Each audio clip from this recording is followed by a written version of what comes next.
Welcome to my channel Genius Study. आज हम इस वीडियो में आपको संज्ञा के बारे में बताएंगे कि संज्ञा क्या होती है, उसके कितने भेद होते हैं। ओके, और आज इस वीडियो के अंदर हम आपको उस पे संज्ञा पे बेस्ड क्वेश्चन आंसर्स के बारे में भी बताएंगे कि किस तरह के क्वेश्चन आंसर आपको एग्जाम में आते हैं, ताकि आप उन्हें समझकर अच्छे से उन्हें क्लियरली कर सकें। तो चलिए स्टार्ट करते हैं हम आज अपनी वीडियो को, जिसका टॉपिक है संज्ञा। सबसे पहले क्वेश्चंस ये आता है कि संज्ञा कहते किसे हैं। संज्ञा मतलब क्या होता है? संज्ञा किसी व्यक्ति, वस्तु, स्थान, भाव के नाम का बोध कराने वाले शब्द संज्ञा कहलाते हैं। मतलब जिससे हमें किसी व्यक्ति के बारे में, किसी वस्तु के बारे में, स्थान के बारे में या भाव के बारे में हमें जो शब्द हमें इन सब का बोध कराते हैं वह संज्ञा कहलाते हैं। जैसे है इसमें मोहन, मोहन किसी व्यक्ति का नाम है ना। वस्तु में मेज़ है, मेज़ किसी वस्तु का नाम है। स्थान में आगरा है, आगरा एक जगह का नाम है। मीठा जो है वो भाव है, कि जैसे किसी को खट्टा, मीठा, ये वाले वर्ड जो होते हैं ये भी संज्ञा ही कहलाते हैं, लेकिन भाव में आते हैं। ओके, तो सबसे पहला क्वेश्चन हमारा क्या है? संज्ञा की परिभाषा लिखिए। तो उसका आंसर क्या होगा? किसी व्यक्ति, वस्तु, स्थान, भाव के नाम का बोध कराने वाले शब्द संज्ञा कहलाते हैं। जैसे मोहन, मेज, आगरा, मीठा आदि। ओके, अब हम आगे देखते हैं संज्ञा के कितने भेद होते हैं। ये क्वेश्चन एग्जाम में भी आता है कि संज्ञा के कितने भेद होते हैं। तो संज्ञा के 3 भेद होते हैं। कौन कौन से हैं वह 3 भेद? भेद है हमारा, पहला है व्यक्तिवाचक संज्ञा, दूसरा है हमारा जातिवाचक संज्ञा, तीसरा है भाववाचक संज्ञा। तो ये हमारे 3 संज्ञा के भेद हैं, व्यक्तिवाचक संज्ञा, जातिवाचक संज्ञा और भाववाचक संज्ञा। तो एग्जाम में एक क्वेश्चन ये भी होता है कि संज्ञा के कितने भेद होते हैं और उनके नाम लिखिए। तो आप इसका आंसर कैसे लिखेंगे? संज्ञा के 3 भेद होते हैं। कौन कौन से होते हैं? व्यक्तिवाचक, जातिवाचक और भाववाचक। ओके, 2 क्वेश्चंस हो गए कि किस तरह से संज्ञा पे बेस्ड क्वेश्चन आते हैं। पहला क्वेश्चन क्या था? संज्ञा की परिभाषा लिखिए, जिसमें आपने संज्ञा की परिभाषा लिखनी है। फिर दूसरा क्वेश्चन इसी पे बेस्ड आता है एग्जाम में, संज्ञा के कितने भेद होते हैं। तो उस पर आप इनके तीनों पॉइंट्स लिखेंगे। ठीक है, अब हम इन्हें थोड़ा डिटेल में पढ़ते हैं कि व्यक्तिवाचक संज्ञा होता क्या है। ठीक है, अब आगे देखते हैं। जिस शब्द से किसी विशेष व्यक्ति, वस्तु या स्थान के नाम का बोध हो उसे व्यक्तिवाचक संज्ञा कहते हैं। मतलब क्या है कि जिस शब्द से हमें किसी विशेष, मतलब किसी स्पेशल चीज़ का, किसी स्पेशल आदमी के बारे में, स्पेशल वस्तु के बारे में या स्पेशल जगह के नाम के बारे में पता चले, उसे व्यक्तिवाचक संज्ञा कहते हैं। जैसा इसका एग्जाम्पल दिया हुआ है, देश विदेश से पर्यटक ताजमहल देखने आते हैं। ओके, तो ये हमारा एक एग्जाम्पल है जिसके अंदर आपको ये पता चलेगा कि ये व्यक्तिवाचक संज्ञा क्यों है, क्योंकि यहाँ पर ताजमहल के बारे में बताया गया है। ताजमहल एक विशेष स्थान है ना, जिसको बहुत दूर दूर से सब देखने आते हैं। तो ये यहाँ पर व्यक्तिवाचक संज्ञा है। ठीक है, अब आपको क्लियर हो गया कि व्यक्तिवाचक संज्ञा में क्या आएगा, जिसमें किसी विशेष, मतलब व्यक्ति के बारे में, वस्तु के बारे में या स्थान के बारे में पता हो, उसे हम व्यक्तिवाचक संज्ञा कहते हैं। ये वाला फर्स्ट क्लियर हो गया। अब आगे है हमारा जातिवाचक संज्ञा। आखिर जातिवाचक संज्ञा किसे कहते हैं? जिस शब्द से किसी जाति या वर्ग के सभी पदार्थों, वस्तुओं या प्राणियों का बोध हो उसे जातिवाचक संज्ञा कहते हैं। मतलब हमें किसी जाति के बारे में, जाति मतलब क्या है यहाँ पर? जैसे कोई ग्रुप, किसी एक जैसी चीज़ों का ग्रुप वर्ग जैसे बन जाता है, उसे यहाँ पर जाति वर्ड यूज़ किया गया है। तो उनके बारे में, जिसका हमें उनके बारे में पता चले, उसे जातिवाचक संज्ञा कहते हैं। क्लियर है? अब इसका आगे एग्जाम्पल देखते हैं। जैसे बच्चे मैदान में पतंग उड़ा रहे हैं। तो यहाँ पर बच्चे लिखा हुआ है, लेकिन हमें यहाँ किसी एक बच्चे का नाम नहीं दिया हुआ ना। जैसे यहाँ पे अगर ये दिया होता मोहन पतंग उड़ा रहा है, तो ये कौन सा वाला हमारा संज्ञा होती? व्यक्तिवाचक, क्योंकि उसमें मोहन नाम आ रहा है एक पर्टिकुलर किसी इंसान का। लेकिन यहाँ पर बच्चे दिया हुआ है, तो बच्चे में तो बहुत सारे बच्चे हैं, एक नहीं है। तो इससे हमें पता चल रहा है कि बच्चों का एक ग्रुप है, मतलब वो इकट्ठे हैं, है ना। तो इससे बच्चे मैदान में पतंग उड़ा रहे हैं, ये जातिवाचक है। इसका दूसरा है पक्षी चहचहा रहे हैं। चहचहा रहे हैं मतलब जो आसमान में फ्लाई करते हैं, आवाज़ निकालते हैं, उसे चहचहाना कहते हैं। तो यहाँ पर पक्षी जो है, किसी एक पक्षी के बारे में नहीं बताया गया, कोई भी पक्षी हो सकता है इसके अंदर। तो ये इससे हमें ये पता चलता है जातिवाचक से कि उसमें किसी एक इंसान का नाम नहीं होता है, ग्रुप का नाम होता है, तो वो जातिवाचक संज्ञा है। ओके, अब हमारा तीसरा वर्ड कौन सा है पॉइंट्स, भाववाचक। कि भाववाचक संज्ञा किसे कहते हैं, जिस शब्द से किसी व्यक्ति, स्थान या वस्तु के गुण, दोष, दशा, भाव या स्थिति का ज्ञान हो, उसे भाववाचक संज्ञा कहते हैं। मतलब हमें जिस शब्द से ये पता चले कि वह चीज़ है या कोई व्यक्ति या स्थान जो है उसकी मतलब अच्छाई के बारे में, उसकी किसी बुराई के बारे में, या हमें ऐसा महसूस हो कि उसे क्या फील हो रहा है, फीलिंग्स, भाव मतलब होता है फीलिंग्स, तो यहाँ पर उसे भाववाचक संज्ञा कहते हैं। जैसे इसका एग्जाम्पल यहाँ दिया हुआ है, विद्यालय की सजावट को देखकर अतिथियों को बड़ी खुशी हुई। तो खुशी हुई मतलब उन्हें ये खुशी जो है एक भाव है ना, एहसास हो रहा है ना, जैसे किसी को खुशी महसूस हो रही है तो ये भाव है। तो ये वाला हमारा सेंटेंस किस में आ जाता है, भाववाचक संज्ञा में। क्लियर है आपको कि कौन सा है, ये खुशी वर्ड जो है ये एक भाव है, तो ये भाववाचक संज्ञा है। ठीक है, संज्ञा के दो भेद और हैं, कौन कौन से हैं, लेकिन इन्हें सिर्फ जातिवाचक संज्ञा के अंतर्गत ही रखा जा सकता है। संज्ञा के ऐसे तीन भेद होते हैं जो हमने आपको ऊपर समझाए हैं, व्यक्तिवाचक संज्ञा, जातिवाचक संज्ञा, भाववाचक संज्ञा। लेकिन इसके अलग दो भेद और हैं, लेकिन उनका यूज़ बहुत कम आता है। ठीक है, लेकिन हम आपको सिर्फ ओरली इनके बारे में बताते हैं, इन पर बेस्ड क्वेश्चंस एग्जाम में नहीं आते हैं, ताकि आपको ये पता चल सके कि संज्ञा के दो भेद और कौन से हैं। हमारा फर्स्ट है इसमें समुदायवाचक संज्ञा, दूसरा है द्रव्यवाचक संज्ञा। ओके, तो ये हैं दो और जो संज्ञा हैं जो जातिवाचक संज्ञा के अंदर आते हैं। तो समुदायवाचक के बारे में पहले हम आपको बताते हैं तो कौन से होते हैं।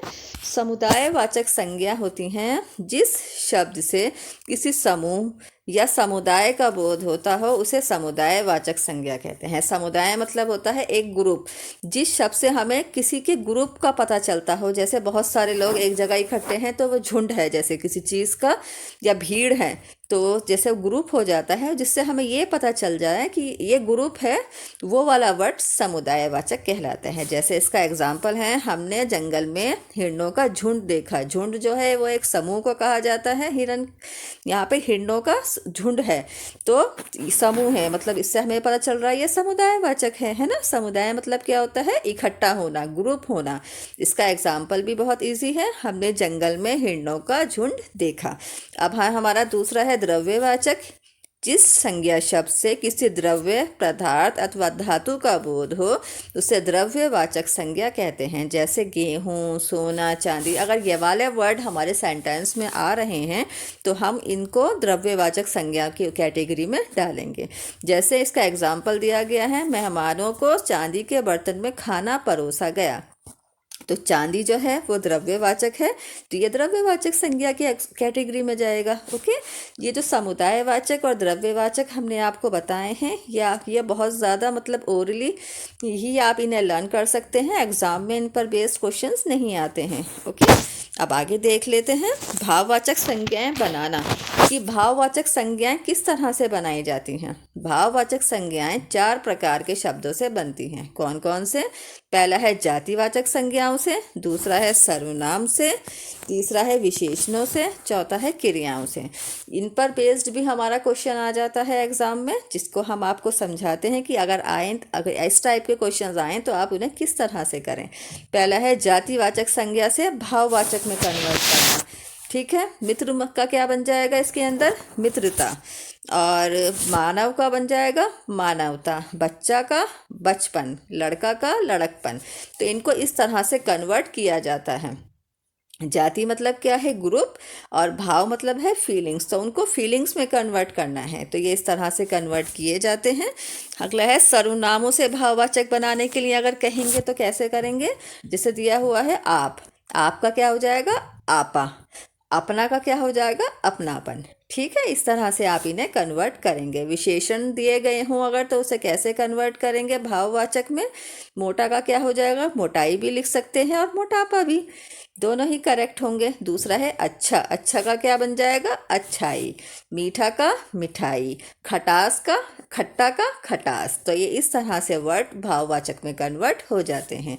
अगर क्रियाओं से बने भाववाचक हों तो उड़ना का उड़ान, हंसना का हंसी, दौड़ना का दौड़, चढ़ना का चढ़ाई। तो आप इन्हें, इन वर्ड्स को अगर ये आपको एग्जाम में आते हैं तो इस तरह से आप इन्हें कन्वर्ट करेंगे।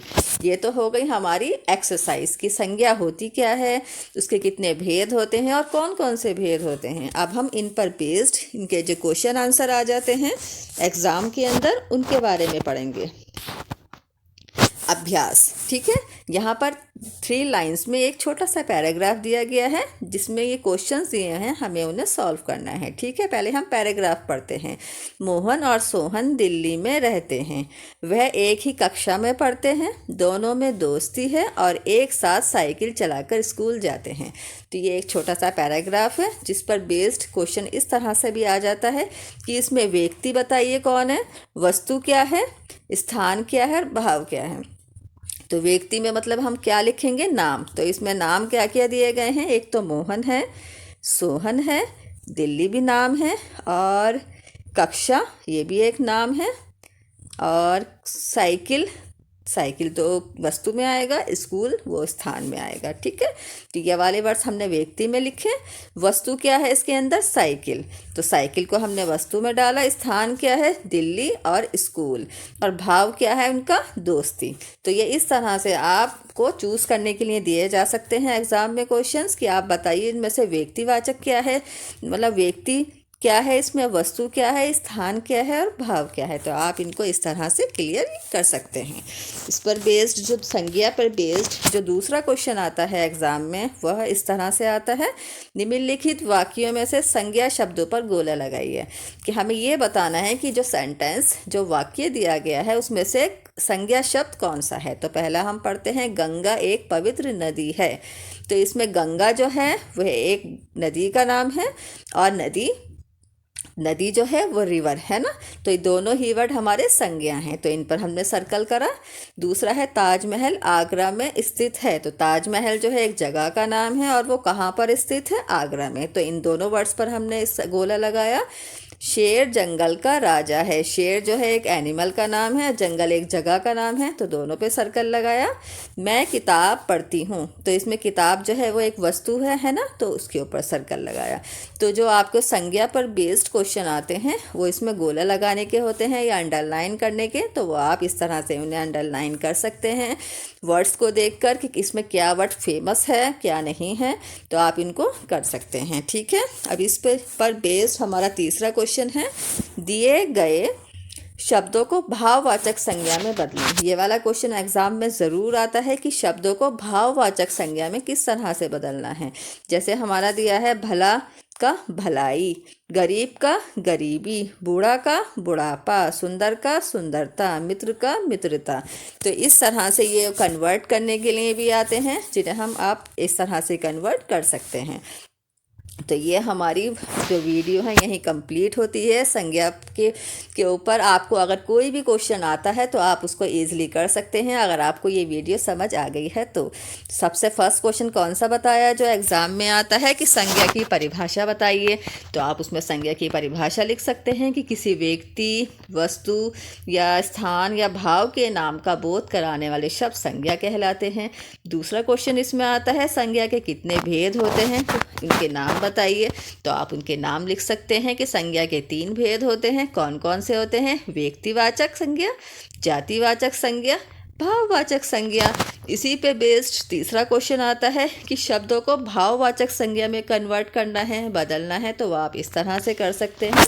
या इन पर यह वाला क्वेश्चन आता है कि संज्ञा वर्ड्स को, मतलब इनको संज्ञा वर्ड्स को गोला लगाइए या उनके नीचे अंडरलाइन करिए, रेखांकित कीजिए। इस तरह के क्वेश्चन संज्ञा पे बेस्ड एग्ज़ाम में आते हैं। अगर आपको ये वीडियो अच्छे से समझ आ गई होगी तो आप ये संज्ञा पर बेस्ड कोई भी क्वेश्चन एग्ज़ाम में आए आप उसे बहुत ईजिली आराम से कर सकते हैं। तो ये वाली वीडियो में हमने एग्ज़ाम की थोड़ी तैयारी शुरू करी है। ग्रामर के बारे में आपको बताया है कि संज्ञा पे बेस्ड क्वेश्चन किस टाइप से आएंगे, तो आप उन्हें किस किस तरह से करेंगे। अब आपको इस नोट्स के अंदर इन्हें आप नोट्स की तरह भी यूज़ कर सकते हैं। एग्ज़ाम टाइम में टाइम कम होता है और हमारे पास सिलेबस ज़्यादा होता है लर्न करने के लिए, है ना। तो इसलिए जब आप एग्ज़ाम टाइम में इस वीडियो को देखेंगे कि संज्ञा के बारे में आपको पढ़ना है, तो आप आराम से 10 मिनट्स के अंदर ही संज्ञा के बारे में अच्छे से समझ जाएंगे कि संज्ञा क्या है और उस पर बेस्ड क्वेश्चन किस टाइप से आते हैं। तो आपको ये वीडियो अच्छे से समझ अगर आ गई है तो आप इन क्वेश्चंस को कर सकते हैं। चलिए फिर हम फिर मिलेंगे हमारी अगली वीडियो में। तब तक के लिए bye bye and take care. Please जिन स्टूडेंट्स को मेरी ये वीडियो पसंद आई हो इसे लाइक करें, शेयर करें, सब्सक्राइब ज़रूर करें। अब हम फिर मिलेंगे हमारी अगली वीडियो में। तब तक के लिए bye bye and take care.